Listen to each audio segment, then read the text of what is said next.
नमस्कार देवियों सज्जनों, आप सभी का पुनः हार्दिक अभिनंदन है।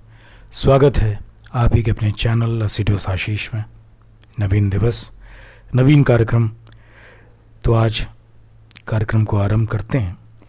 तो पहली खबर है भारत बांग्लादेश मैत्री पाइपलाइन परियोजना। ये क्या है आइए जानते हैं। 2018 में हस्ताक्षरित भारत बांग्लादेश मैत्री पाइपलाइन परियोजना भारत में पश्चिम बंगाल में सिलीगुड़ी और बांग्लादेश के दिनाजपुर ज़िले के पर्वतीपुर को जोड़ेगी।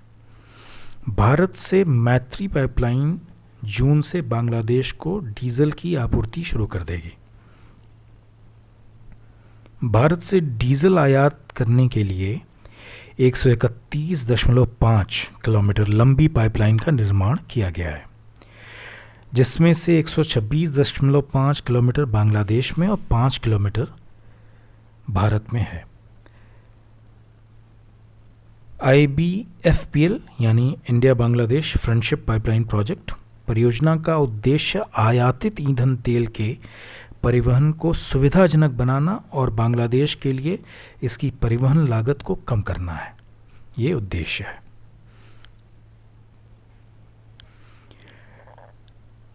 इस पाइपलाइन के ज़रिए डीजल आयात की प्री कमिश्निंग का काम फिलहाल चल रहा है। ये अंतर्राष्ट्रीय पाइपलाइन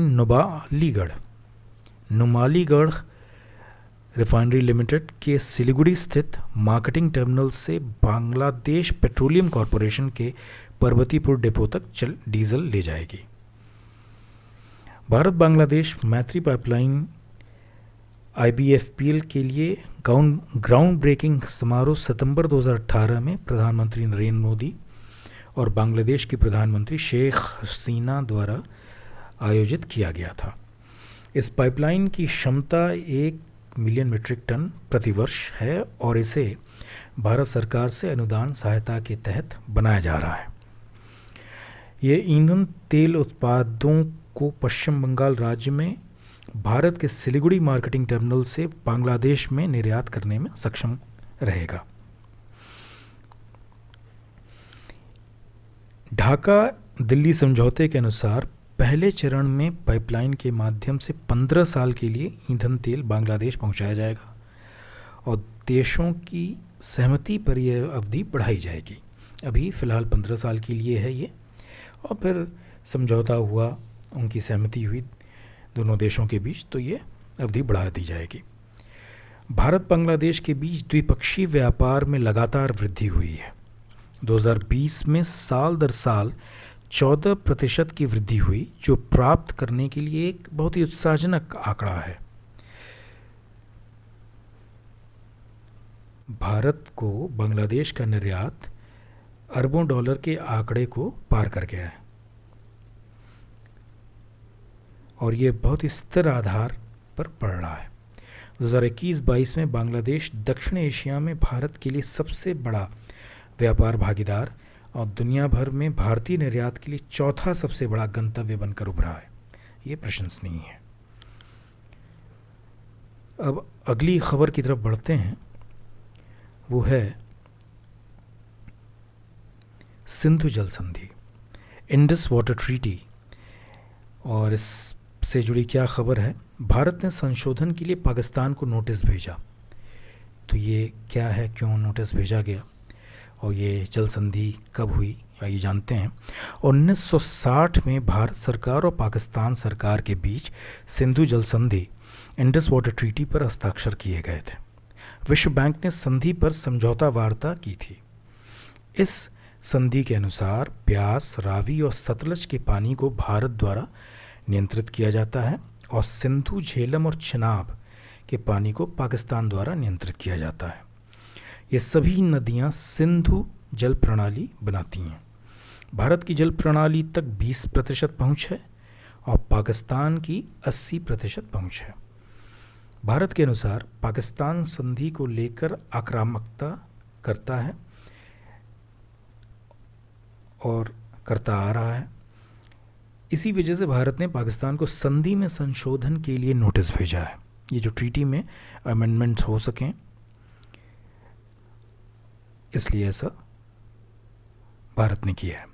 तो भारत नोटिस भेजने के कारण के रूप में रतले जल विद्युत परियोजना और किशनगंगा विवाद के मुद्दों का हवाला देता है। अभी किशनगंगा विवाद क्या है? 2007 में भारत ने किशनगंगा परियोजना शुरू की। ये परियोजना बिजली उत्पादन से संबंधित है। इसका उद्देश्य बिजली उत्पादन के लिए किशनगंगा के पानी को मोड़ना है।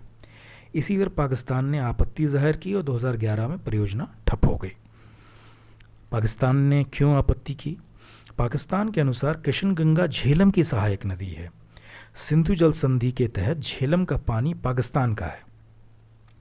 तो क्या भारतीय परियोजना इस संधि का उल्लंघन कर रही है?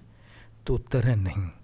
सिंधु जल संधि भारत को सभी नदियों के पानी का उपयोग गैर उपभोगात्मक उपयोगों जैसे जल विद्युत उत्पादन के लिए करने की अनुमति देता है और भारत इस खंड का उपयोग बिजली पैदा करने के लिए किशनगंगा जल का उपयोग करने के लिए कर रहा था, लेकिन इसमें भी पाकिस्तान को आपत्ति हो गई। रतले हाइड्रो इलेक्ट्रिक विवाद क्या है? रतले पावर प्रोजेक्ट चिनाब नदी में स्थित है। 2013 में तत्कालीन प्रधानमंत्री मनमोहन सिंह ने इसका शिलान्यास किया था। ये परियोजना 2018 में शुरू हुई जब विश्व बैंक ने भारत को पाकिस्तान द्वारा चिंता व्यक्त करने के बावजूद परियोजना के साथ आगे बढ़ने की अनुमति दी थी।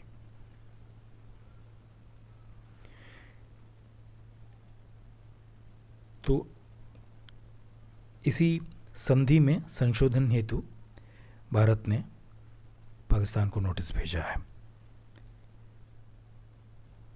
तो आज मैं अपनी वाणी को यहीं विराम दूंगा। आगे और भी चर्चा होगी और भी विषयों पे। तब तक के लिए मैं आज्ञा चाहूँगा। नमस्कार, bye bye and have a great day.